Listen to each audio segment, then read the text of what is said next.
Limit Zero Breakers is an upcoming free-to-play action RPG soon to be released on PC, iOS, and Androids in the first half of 2026. This game was announced a good while ago, back in 2023, under the previous title, Breakers Unlock the World. I've been following this game closely since its first gameplay trailer of that same year, and frankly, there's been little to no marketing for it since then.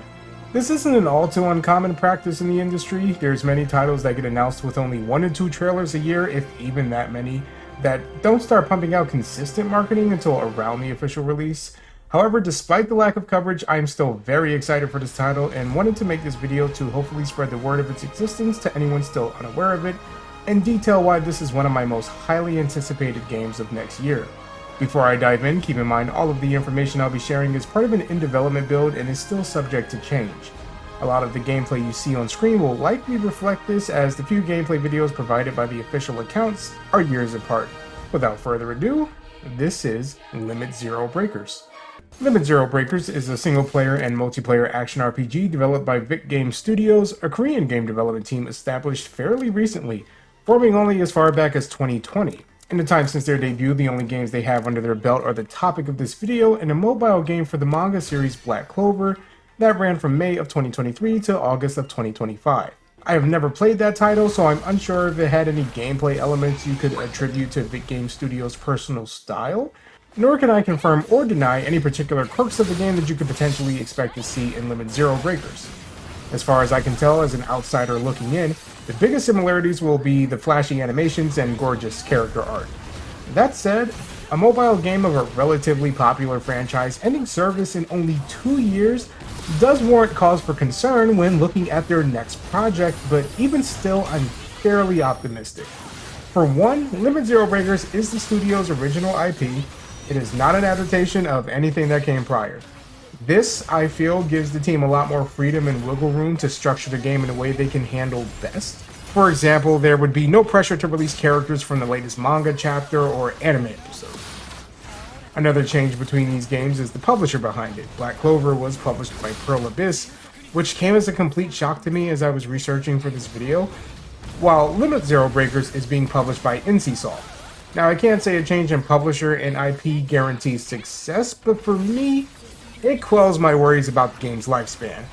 Based on the material we've been shown so far, I think it's safe to say there is clear passion and love going into their original world, and they wouldn't want to throw that all away in just 2 years. When you consider how long the game has been in development, it would be a massive loss, and I don't see them going down that route.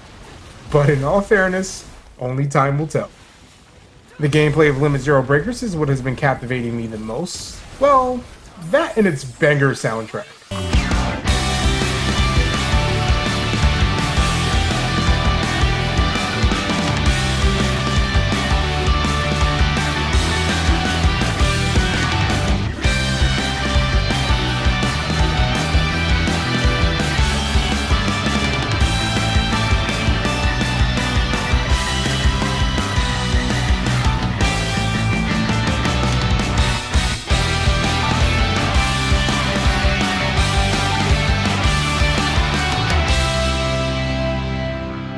I was not one of those privileged enough to play the demo build at TGS, so this segment will be solely from a viewer's perspective, but I will still detail what has been stated by the team themselves and shown off in various gameplay videos.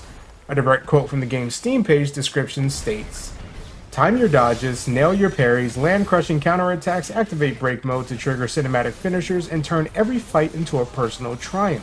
Your rhythm, your action." End quote. While they don't do the best job at explaining what makes their combat system engaging, I do think the footage speaks for itself.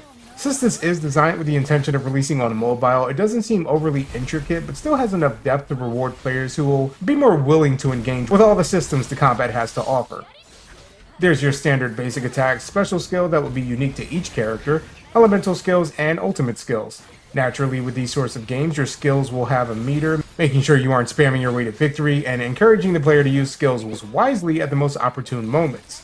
From what I can tell, there's also systems in place to reward players for utilizing their skills efficiently as opposed to just smashing everything back to back.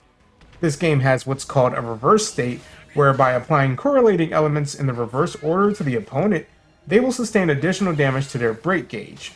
You can think of the break gauge like enemy stamina or super armor meter. When applying correlating elements in the correct order, however, it creates what the game calls a forward state, causing the enemies to take additional damage to their HP. The general strategy, from what I can tell, will be along the lines of utilizing reverse state and lowering their break gauge as soon as possible, then applying forward state to deal the maximum amount of damage your team is capable of. As of now, I'm not sure what exactly counts as the correct order when applying elemental skills. I imagine that's something the game will teach you, but either way, I appreciate that there's a system in place to reward the player for engaging with the team in no particular order. Now, when the break gauge is depleted, the enemy will enter a break state where they are temporarily staggered, giving the player extra time to get off some good damage. It functions pretty much exactly like the break in *Granblue Fantasy Relink, coincidentally. On top of all of that, there are also character classes. As you can imagine, some classes will pair better with others, and work better against certain enemy types as well.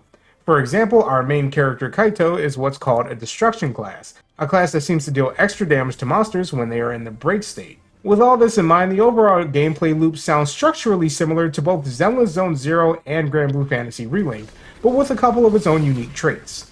One thing I really like about the combat, which probably won't mean as much to others, is the inclusion of a style ranking. Landing uninterrupted attacks, performing perfect dodges, utilizing skills efficiently, switching characters at the right time, and pairing will all serve to increase your style rank. I'm a sucker for this sort of thing. Whenever I see a game take the slightest bit of inspiration from Devil May Cry, I'm enthralled. That said, I don't know if you get anything for having higher style rankings. It could be nothing but a visual entirely for the player's own enjoyment, or it might actually contribute to the overall rank you get from clearing the mission. I don't know, and I haven't seen any information surrounding this gimmick as of yet. But either way, I welcome the inclusion. Another thing to note is that this game will have a dedicated multiplayer mode. They've shown this off a couple of times, and it seems to function similarly to the multiplayer in Granblue Fantasy Relink. You can join other players' hub worlds and take on missions together, and just like Relink, you will be limited to only one character, because the other team slots will be filled by actual players. This is something I'm very much looking forward to, since I've been wanting a multiplayer mode in Zenless Zone Zero for ages now, and it seems that still won't happen anytime soon. With all that said, I now want to share a short snippet of the gameplay without my commentary so you can get a more direct feel of the game itself.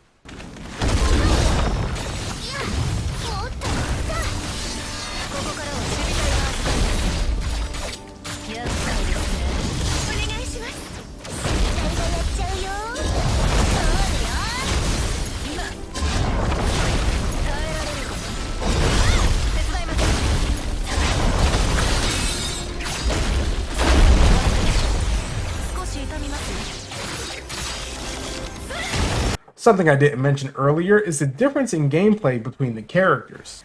There's swordsmen, archers, mages, obligatory big hammer ladies, and more. While the core gameplay loop may function similarly between the casts, it doesn't look like the sort of game where mastering one character automatically means you've mastered all of them.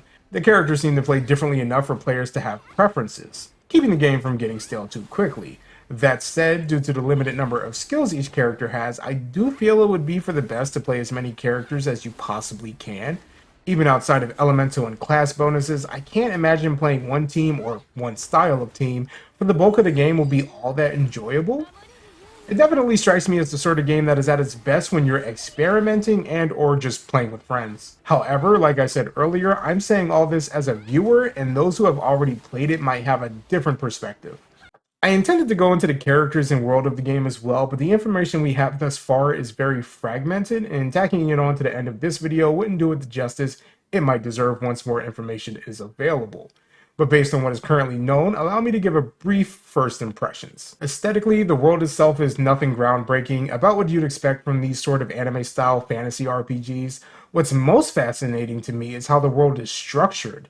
Much like Granblue Fantasy, the world our characters inhabit is amongst fractured islands that float in the sky, using ships that soar through the air for grand-scale traversal. Throughout this video, I've compared elements to Granblue Fantasy Relink, but the world itself seems to take heavy inspiration even from the original Granblue Fantasy itself. Some might see this as a "can I copy your homework" sort of design choice, but I say it gives the game a more unique setting to best differentiate it from its free-to-play contemporaries. After all, this game wouldn't be competing with something like Relink, it would be competing with stuff like Genshin Impact, Wuthering Waves, Mondial Stardive, Duet Night Abyss, and so much more. So in that vein, I welcome a world that's different from the norm, even if it is entirely similar to something else. As for the characters, I won't go into detail due to the reasons stated earlier, but I can definitely say I'm interested in learning more about this cast. Despite the poor marketing, what we saw has done a fairly decent job in making me want to learn further about them, which is a lot more than I can say for other games of this type. All I can do is hope that the characterization is good enough, if not great. Limit Zero Breakers is shaping up to be a worthwhile free-to-play experience, a visually stunning, aesthetically pleasing, and stylishly thrilling action RPG that I can't wait to sink my teeth into. These last couple of years I have been starved for news, but with the game right around the corner, knock on wood, my excitement is growing stronger and I wanted to share it with all of you. To anyone that wasn't already aware of this title, I hope I did a decent job at conveying why this is something you should look forward to. I know a lot of you probably have preconceived notions since it is a free-to-play title, and just as many out there are probably skeptical due to the developer's history regarding the Black Clover mobile game, but I encourage you to be open-minded about this one. As someone who used to hate gacha games as a whole, I understand any reluctance to dive into this one, and the lack of marketing doesn't do it any favors. But if nothing else, just give it a chance when it releases in 2026. If you made it to the end of the video, just know I appreciate you for listening to what I have to say. I don't usually make this style of video, but hopefully it came out good enough for you to consider giving it a like. If you're also excited for Limit Zero Breakers, I encourage you to stick around and subscribe for more. I plan on covering the game to the best of my ability, both pre and post-launch, and I love to interact with more fans of the project.